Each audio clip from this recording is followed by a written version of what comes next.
ஒரு நாடுன்னு ஒண்ணு உருவாகி 80 வருஷம் கூட ஆவல. அதுக்குள்ள அது பல துண்டா பிரிய போகுது. அதுதான் நம்ம பக்கத்து நாடு பாகிஸ்தான். ஆனா அவங்க தரப்புல என்ன சொல்லுதாங்க அப்டின்னா, எங்களுக்கு இப்படிலாம் நடக்க யார் காரணம்னு நெனைக்கீங்க? எங்க பக்கத்து நாடான இந்தியா தான். இப்ப கூட ஆப்கானிஸ்தான் தாலிபான்கள் எங்கள துவச்சு தொங்க விட்டாங்க. அது கூட இந்தியா போட்டு குடுத்த ஸ்கெட்ச் தான் அப்படின்னு கொஞ்சம் கூட கூச்சமே இல்லாம அந்த நாட்டுல ராணுவத்த ரெப்ரசன்டேட் பண்ணக்கூடிய முக்கியமான ஒரு ஆளு பேசி வச்சிருக்காரு. இப்போ இந்த பலோச்சிஸ்தான் லிபரேஷன் ஆர்மி அப்படின்னு ஒன்று இருந்துச்சு பாகிஸ்தானில். இவங்க பாகிஸ்தான் அரசோட காலை சுற்றின பாம்பு மாதிரி எங்களுக்கு ஒரு தனிநாடு வேணும் அப்படின்னு போராடினாங்க. ரயில் நிலையத்தை கைப்பற்றுறது, அதையும் தாண்டி இந்த ஏர்போர்ட்டு, போலீஸ் ஸ்டேஷனு, பேங்க்கு அப்படின்னு ஒரு நகரத்தையே ஒரு சில நாட்கள் அவங்க கண்ட்ரோல்களை வச்சுருந்தாங்க. அந்த அளவுக்கு பாகிஸ்தான் அரசாங்கத்துக்கு எதிராக அவங்க செயல்படுதாங்க. அதே நேரத்தில் பாகிஸ்தானில் இருக்கக்கூடிய முக்கியமான ஹைவேஸ் எல்லாம் ஒரு சில நேரத்தில் மறிச்சிடுவாங்க. இதெல்லாம் அவங்க ஒரு பக்கம். இன்னொரு பக்கம் தெஹ்ரிக் தாலிபான்கள். பாகிஸ்தான் குற்றச்சாட்டு என்னன்னா, பாகிஸ்தானில் இப்படி ஒரு தீவிரவாத அமைப்பு இருக்குப்பா, ஆனால் அதுக்கு ஃபண்டிங் ஆப்கானிஸ்தான்லேருந்து கொடுக்காங்க, அதனால தான் அவங்க இப்படிலாம் செயல்படுதாங்க. தாலிபான் அரசாங்கம் எங்களுக்கு எதிராக சூழ்ச்சி பண்ணுது அப்படின்ற மாதிரிலாம் பாகிஸ்தானுடைய குற்றச்சாட்டு.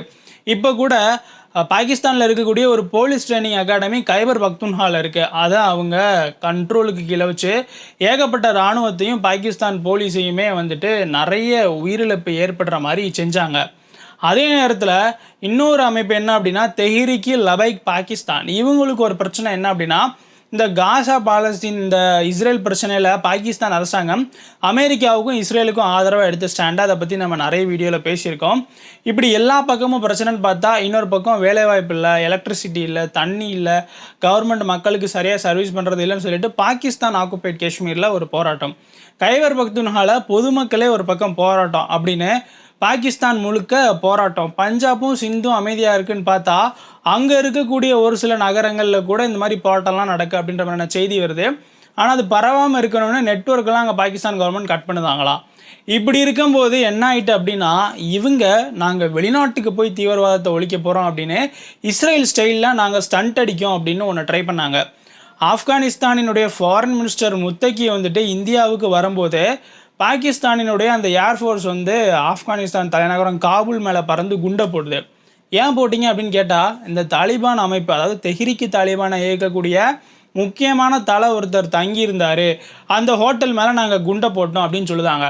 ஆனால் அவர் நான் உயிரோடு தான் இருக்கேன்னு இன்னொரு நாள் ஆடியோ வெளியிட்டார். அது வேறு விஷயம். ஆப்கானிஸ்தானில் இருக்கக்கூடிய தாலிபான்கள் பொதுமக்கள் மேலே தாக்குதல் நடத்திட்டாங்க அப்படின்னு பாகிஸ்தானை குற்றம் சாட்டினாங்க. ஆனால் நாங்கள் ப்ரிசைஸாக அட்டாக் பண்ணோன்னு பாகிஸ்தான் பெருமை பேத்திக்கிட்டாங்க. அவங்க ப்ரிசைஸ் அட்டாக் என்ன அப்படின்றத நம்ம பல வீடியோவில் பேசியிருக்கோம். இப்படி அவங்க சும்மா இருந்த தாலிபான்களை தூண்டி விட்டாங்க. ஏன்னா இந்தியாவுக்கு ஆப்கான் ஃபாரின் மினிஸ்டர் முத்தகி வந்த கோவத்தில் இது தாலிபான்களை மிகப்பெரிய அளவில் தூண்டி விட்டுருச்சு. இந்த போலீஸ் ட்ரைனிங் அகாடமி அட்டாக் கூட அதுக்கப்புறம் தான் நடந்துச்சு. எல்லையில் பாகிஸ்தான் இராணுவத்தை எந்த அளவுக்கு பந்தாட முடியுமோ அந்த அளவுக்கு பந்தாடினாங்க தாலிபான்கள். அந்த அடியெல்லாம் தாங்க முடியாமல் தான் இப்போ சீஸ்ஃபயருக்கு பாகிஸ்தான் வந்திருக்கு. ஆனால் அவங்களினுடைய இராணுவ அமைச்சர் வைக்கக்கூடிய குற்றச்சாட்டு என்ன அப்படின்னா, தாலிபான்கள் இப்படி பண்ணுறதுக்கு காரணம் இந்தியா. இப்போ கூட தாலிபானினுடைய ஃபாரின் மினிஸ்டர் வந்து இந்தியாவுக்கு போயிருந்தார். அப்போ இந்தியா போட்டு கொடுத்த ஸ்கெட்சு தான் பாகிஸ்தானை எல்லையில் அடிக்கணும் அப்படின்றது. அதனால தான் ஆப்கான் தாலிபான்கள் இந்த மாதிரிலாம் பண்ணுதாங்க அப்படின்னு ஒரு செய்தி சேனலில் உட்காந்துட்டு ஒரு ரிப்போர்ட்டர்கிட்ட பேசிக்கிட்டு இருக்காரு பாகிஸ்தான் டிஃபென்ஸ் மினிஸ்டர் காவாஜ் ஆசிஃப். அது பொய், நீங்கள் பண்ணதுக்காக உங்களை திருப்பி அடித்தாங்க அப்படின்றது தான் உண்மை அப்படின்றத அவருக்கு யார் புரிய வைப்பாங்கன்னு தெரில. அதே நேரத்தில் இன்னொரு பக்கம் என்ன அப்படின்னா, நிறைய நாடுகள்கிட்ட போய் பாகிஸ்தான் வந்து கெஞ்ச ஆரம்பிச்சிருக்காங்க. இப்போ இந்தியாவுக்கிட்ட ஆப்ரேஷன் சிந்தூரில் அடி வாங்கும்போதே அமெரிக்கா, சவுதி அரேபியாவெல்லாம் வச்சு மீடியேட் பண்ணி ஒரு வழியாக அவங்களுடைய டிஜிஎம்ஓ, இந்தியாவுடைய டிஜிஎம்ஓவுக்கு கால் பண்ணி எப்படி போகிற நிப்பாட்டினாங்களோ, அதே மாதிரி சவுதி அரேபியா கிட்ட ரெக்வஸ்ட் வச்சுருக்காங்க.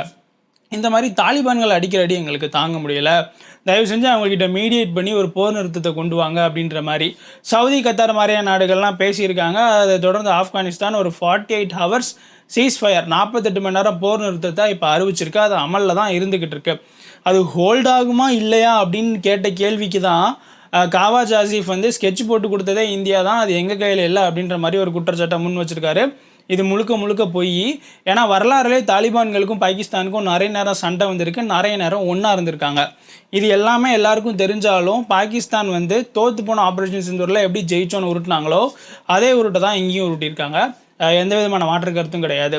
இந்தியா அடிக்கும்போது வெளிநாடுகள் கிட்ட போய் கெஞ்சினா அதே பேட்டர்னை ஆப்கானிஸ்தான் அடிக்கும்போதும் பண்ணியிருக்காங்க. அதனால சீஸ்ஃபயர் வந்திருக்கு அப்படின்னு ஆப்கானிஸ்தானில் இருக்கக்கூடிய ஸ்போக்ஸ் பர்சன் சொல்லுதாரு. இங்கே தான் எல்லாரையும் ஒரு விஷயம் யோசிக்க வச்சிருக்கு. இந்த நேட்டோ நாடுகள் ஸ்டைலில் பாகிஸ்தானும் சவுதி அரேபியாவும் டிஃபென்ஸ் டீல் போட்டாங்களே, அது என்னாச்சு அப்படின்னு. அது இருக்குது. நம்ம முன்னாடியே சொன்ன மாதிரி பாகிஸ்தானுக்கு பொருளாதார பலன்கள் தான் கிடைக்குமே தவிர இராணுவ உதவியெல்லாம் சவுதி அரேபியா யாருக்கும் பண்ண மாட்டாங்க அப்படின்றது தான். அது இந்த ஆப்கானிஸ்தான் பாகிஸ்தான் கான்ஃப்ளிக்டில் ஊர்ஜிதமாயிருக்கு. சவுதி ஏன் போட்டுக்கிட்டாங்க அப்படின்னா, பாகிஸ்தான் இராணுவ வீரர்களை வச்சு அதாவது சவுதி அரேபியாவினுடைய அந்த ஹார்ஷான டெரைன், அந்த பாலைவனத்தில் பார்டர் செக்யூரிட்டி ஃபோர்ஸ் மாதிரி யூஸ் பண்ணுறதுக்கு அப்படின்ற மாதிரியான தகவல்களும் வெளிவந்துக்கிட்டு இருக்கு. இப்படி இருக்கிற நிலமையில தனக்கு தானே குழி தோண்டிட்டு அதை தோண்டினது இவன் தான் அவன் தான் அப்படின்னு நிறைய பேர் குற்றம் சாட்டுவாங்க. அதே ஒரு நிலமையில தான் இன்றைக்கி பாகிஸ்தான் இருக்கு. இன்னொரு பக்கம் அவங்க நாட்டில் அசிம் முனீர் இராணுவ தளபதிக்கும் பாகிஸ்தான் பிரைம் மினிஸ்டருக்கு எதிராக மிகப்பெரிய ஆன்டி இன்கமன்சி இருக்குது. அவங்களுடைய ஆட்சியை இன்னும் 2-3 வருஷம் ஓட்டணும், மக்கள் புரட்சி வந்துடக்கூடாது அப்படின்றதுக்காக எல்லா அரசியல் கட்சியும் எல்லா நாட்டுடைய அரசாங்கமும் கையாளக்கூடிய ஒரு ட்ரிக்கு தான் வெளிநாடுகள் மேலே குற்றம் சாட்டி மிகப்பெரிய அளவில் தேசபக்தியை தூண்டி விட்டு அது மூலயமா குளிர் காஞ்சி ஆட்சியை நடத்திக்கிட்டு இருக்கிறது. மக்களுக்கு தேவையானதெல்லாம் பண்ணாமல் மக்களை ரேடிகலைஸ் பண்ணுறது. அந்த ஒரு வேலையை தான் இப்போ பாகிஸ்தான் கையில் எடுத்து இந்தியா கூடயும் ஆப்கானிஸ்தான் கூடயும் இந்த ஒரு போரை பண்ணி நாங்கள் ஜெயிச்சிட்டோம் அப்படின்னு உள்நாட்டுக்குள்ளே ப்ரொபகண்டா பண்ணுறதுக்கு பயன்படுத்திக்கிட்டு இருக்காங்க அப்படின்றதும் ஒரு பக்கம் அனுமானமாக இருக்குது. நம்ம சேனலை சப்ஸ்கிரைப் பார்க்குறவங்க சப்ஸ்கிரைப் பண்ணிவிடுங்க. ஜெய் ஹிந்த்.